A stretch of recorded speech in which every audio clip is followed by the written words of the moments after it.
सीकर के दौरे पर रहे। यहां मीडिया से बातचीत में उन्होंने कांग्रेस पार्टी पर निशाना साधते हुए कहा कि कांग्रेस को खुद पर विश्वास नहीं था, इसीलिए उन्होंने टुकड़ों टुकड़ों में चुनाव करवाए। उन्होंने कहा राजस्थान में 35 साल के इतिहास में पहली बार ऐसा हुआ जब कांग्रेस ने सत्ता में रहने के बाद भी आधे से ज्यादा जगह पर भी अपने जिला प्रमुख नहीं चुन पाई। उन्होंने टुकड़ों में चुनाव करवाए, लेकिन फिर भी जनता ने नकार दिया।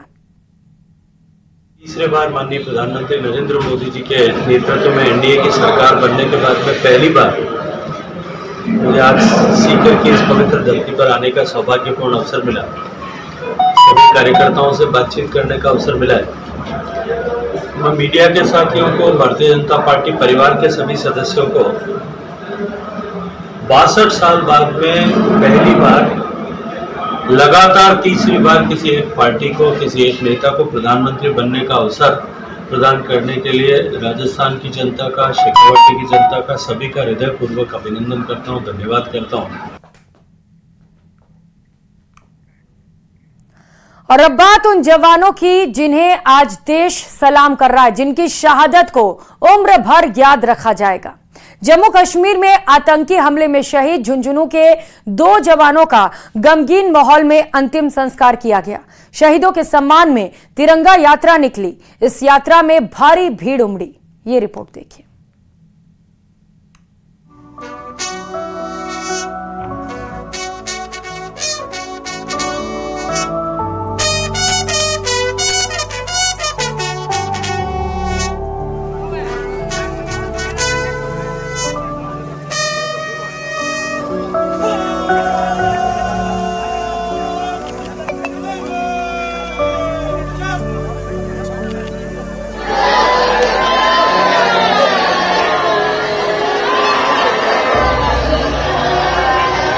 झुंझुनू के 2 वीर सपूतों ने देश की रक्षा करते हुए अपने प्राणों की आहुति दे दी, जिन्हें राजकीय सम्मान के साथ अंतिम विदाई दी गई। अंतिम संस्कार में लोगों का हुजूम उमड़ पड़ा। जवानों का उनके पैतृक गांव में अंतिम संस्कार हुआ और सभी की आंखें नम रही।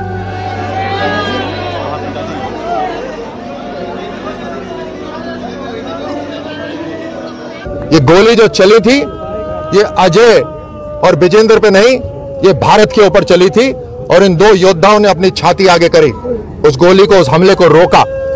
ऐसे ही न जाने कितने फौजी अपने छाती को आगे करके भारत पे जो होते हुए हमले को रोकते हैं। आज हमें संकल्प लेना चाहिए कि हम जितने भी नौजवान हैं वो भारत को मजबूत रखने के लिए, भारत को सुरक्षित रखने के लिए एक संकल्प लें, मन में संकल्प लें, एकजुट रहें, मजबूत रहें, अपने शरीर को, मस्तिष्क को हर तरह से मजबूत करें।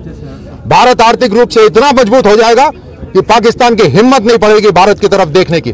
भारत की सैन्य शक्ति इतनी मजबूत हो जाएगी कि पाकिस्तान या जो भी आतंक को फैलाना चाहता है उसकी हिम्मत नहीं पड़ेगी भारत की तरफ देखने की। शहीदों के सम्मान में स्थानीय लोगों ने उनके पार्थिव शरीर को लेकर तिरंगा यात्रा निकाली। इस यात्रा में भारी भीड़ उमड़ी। शहीद विजेंद्र सिंह दौराता झुंझुनू के सिंघाना थाना इलाके के खूबा की ढाणी डुमोली कला के रहने वाले थे और अजय सिंह भी इसी इलाके में भैसावता कला के रहने वाले थे। विजेंद्र सिंह की पार्थिव देह जब उनके घर पहुंची तो उन्हें देखकर मां बिलख पड़ी।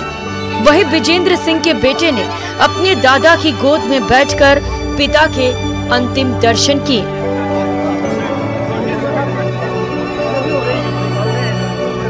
15 जुलाई को आतंकी हमले में दोनों जाबाज शहीद हुए थे। जम्मू के डोडा जिले में डेसा जंगल के धारी गोटे उरार बागी में राष्ट्रीय राइफल्स और जम्मू कश्मीर पुलिस की सर्च ऑपरेशन जारी थी। इसी दौरान आतंकवादी फायरिंग करते हुए भागे। भारतीय सेना के जवानों ने उनका पीछा किया। घना जंगल होने की वजह से आतंकी सुरक्षा बलों को चकमा देते रहे। सोमवार रात करीब 9 बजे फिर गोलाबारी हुई। इसमें विजेंद्र सिंह और अजय सिंह समेत 5 जवान गंभीर रूप से घायल हो गए थे। इलाज के दौरान उन्होंने दम तोड़ दिया। विजेंद्र और अजय सेना में राष्ट्रीय राइफल्स में तैनात थे। आज उनके शहीद होने पर भले ही सभी की आंखें नम हो, लेकिन सभी फक्र के साथ उन्हें सलाम कर रहे हैं।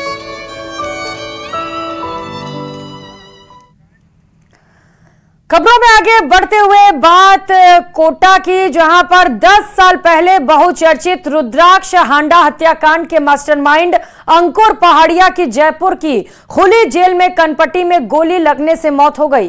प्रारंभिक तौर पर अंकुर की मौत सुसाइड मानी जा रही है। ये रिपोर्ट देखिए।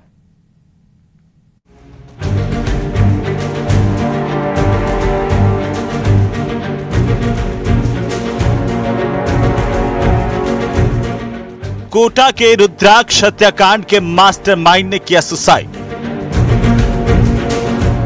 अंकुर ने सांगानेर की खुली जेल में कनपट्टी पर मारी गोली। कोटा में 2014 में हुए रुद्राक्ष अपहरण हत्याकांड के मामले में मुख्य आरोपी अंकुर पहाड़िया ने जयपुर की सांगानेर स्थित खुली जेल में खुद को गोली मारकर खुदकुशी कर ली।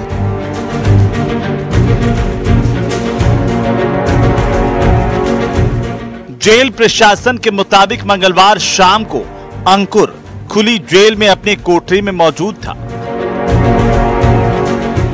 शाम 6 बजे उसका साथी मजदूरी कर जेल में लौटा।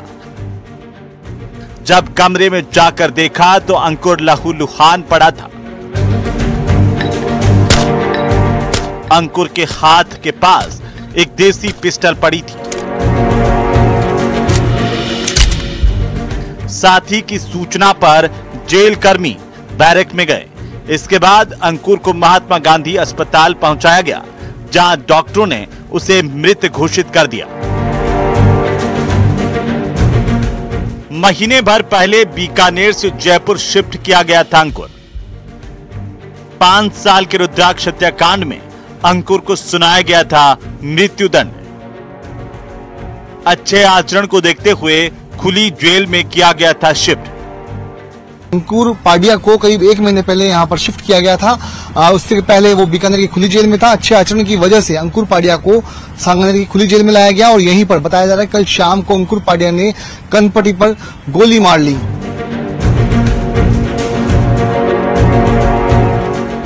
आपको बताते चले, 9 अक्टूबर 2014 को अंकुर और उसके साथियों ने 5 साल के रुद्राक्ष को अगवा कर रुद्राक्ष के परिजनों से 2 करोड़ की फिरौती मांगी थी। फिरौती की रकम नहीं मिलने पर रुद्राक्ष की हत्या कर दी गई थी। वहीं 10 अक्टूबर 2014 को तालेड़ा के जाख मुंड स्थित दाई मुख्य नहर में मिला रुद्राक्ष का शव।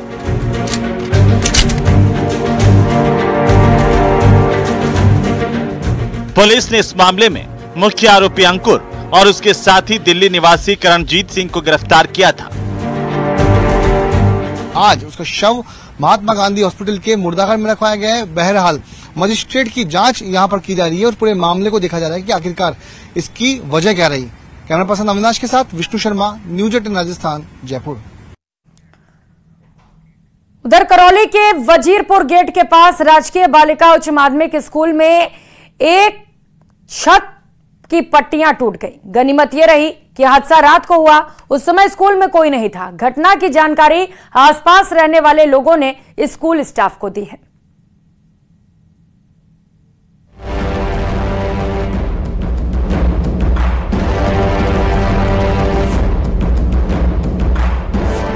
ये तस्वीर है करौली जिला मुख्यालय स्थित राजकीय बालिका उच्च माध्यमिक विद्यालय की, जहां रात के वक्त स्कूल की छत की पट्टियां टूट गई। गनीमत ये रही कि हादसा रात के वक्त हुआ, वरना बड़ी अनहोनी हो सकती थी। घटना की जानकारी आसपास के लोगों ने विद्यालय स्टाफ को दी। सूचना पर विद्यालय की प्रधानाचार्य समेत दूसरे शिक्षक स्कूल पहुंचे और घटनाक्रम की जानकारी ली। ये हादसा रात को 10 बजे से लेके और 12 बजे तक का है। पड़ोसियों ने, आसपास रहने वाले लोगों ने बताया कि रात को 10 बजे एक बार बहुत तेज आवाज आई। इसके बाद 12 बजे धड़ाधड़ से ही गिर गई बिल्डिंग। हादसे की जानकारी शिक्षा विभाग के उच्च अधिकारियों को दी गई। छत की पट्टियां टूटने से वहां रखा फर्नीचर और अलमारी पूरी तरीके से टूट गया। बताया ये जा रहा है कि विद्यालय की बिल्डिंग रियासत कालीन है और लंबे वक्त से हादसे वाले हिस्से का इस्तेमाल नहीं किया जा रहा था। कोई जनानी नहीं हुई है। ये रात्रि 16 तारीख के 11 साढ़े 11 बजे का हादसा है। इसमें क्लासें नहीं बैठती थी, इसलिए कोई जनानी की संभावना है। पहले भी इस बिल्डिंग में ऐसे कोई हादसे हुए हैं? आज तक नहीं हुआ। स्कूल की बिल्डिंग काफी पुरानी है। 12वीं कक्षा तक के स्कूल में करीब 600 से ज्यादा छात्राएं पढ़ाई करती हैं। हालांकि जो हिस्सा हादसे का शिकार हुआ वो इस्तेमाल में नहीं था, फिर भी अगर हादसा दिन में होता तो बड़ा हो सकता था।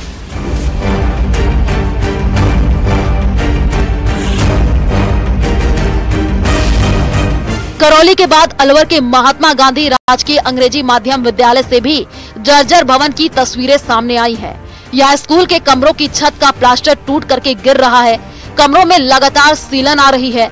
नन्हे मुन्ने बच्चे पढ़ाई करने के लिए आते हैं, वे भय के साए में पढ़ाई करने के लिए मजबूर है। स्कूल छत पूरी तरीके से जर्जर हो चुकी है। विद्यालय के चारों ओर पानी भरा हुआ है, जिसको लेकर के स्थानीय स्कूल प्रशासन द्वारा नगर निगम सहित अनेक प्रशासनिक अधिकारियों को अवगत कराया गया है, लेकिन अभी तक इस भवन की किसी ने सुध तक नहीं ली है।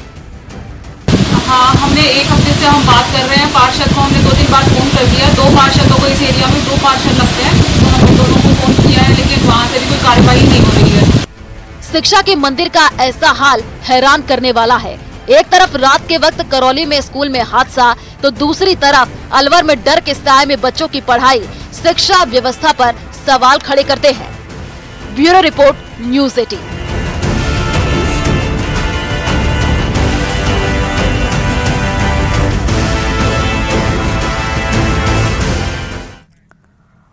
और खबरों में आगे बढ़ते हुए बात डूंगरपुर की, जहां पर जिले में सनातन धर्म समिति और धनेश्वर मंडल की ओर से देवशयनी एकादशी पर वन यात्रा का आयोजन हुआ।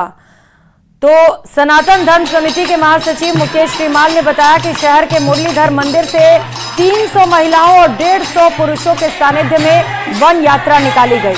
वहीं शहर के वनेश्वर महादेव मंदिर में भजन कीर्तन करते हुए जिले में अच्छी बारिश की भी कामना की गई।